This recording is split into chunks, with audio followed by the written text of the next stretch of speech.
Hi, my name is Rob Foshay, and I'm Director of Research for the Education Technology Group of Texas Instruments. And I first got involved in HPT, good heavens, way back in the late 1970s when I was at the University of Illinois in the medical school, actually, on the faculty doing instructional design work there. And I decided to volunteer for some of the committees of ISPI and get involved professionally because I liked what was in the publications.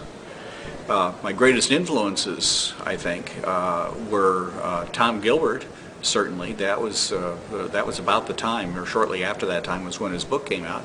It had an enormous impact on me, and I've had a number of very important mentors in the society. Most notably Judy Hale, who has mentored a great many people in the society.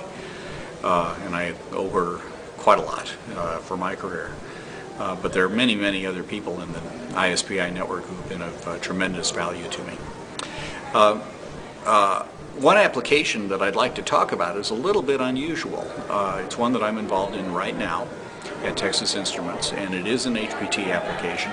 It is intended to improve the teaching of mathematics in middle schools, 7th and 8th grade, and 9th grade in algebra. And it is a systemic intervention. It is a genuinely planned systemic intervention. It does use measured results. I'm part of a team, and my job on that team is to concentrate on measured results.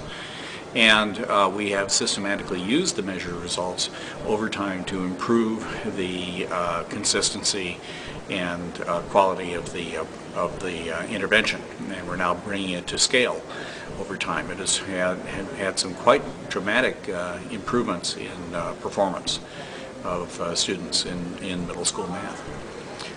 The term I'd like to define, therefore, is measured results. I think oftentimes measured results are thought of in way too narrow a meaning.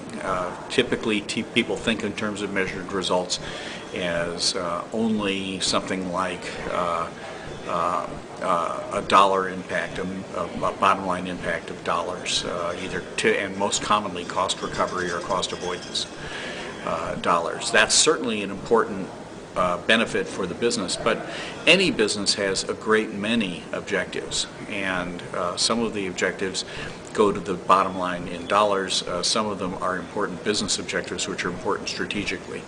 The failure that we have lots of times is to understand measured results in terms of the strategic objectives, and that has to do with understanding what the value added chain is for your client or your business, and putting in place intermediate measures for the value-added chain. Those are lots of times going to be much more sensitive measures of the benefits of an HPT intervention than simply going to the bottom line.